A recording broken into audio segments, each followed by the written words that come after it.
berjumlah sekitar 15 orang.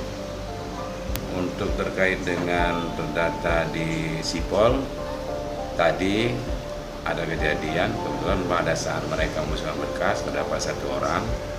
Saat dicek oleh petugas, ternyata yang bersangkutan terdaftar di salah satu partai. Jadi yang bersangkutan akhirnya tidak jadi mendaftar, dan katanya mereka akan melakukan klarifikasi ke kantor KIP Cesinggi.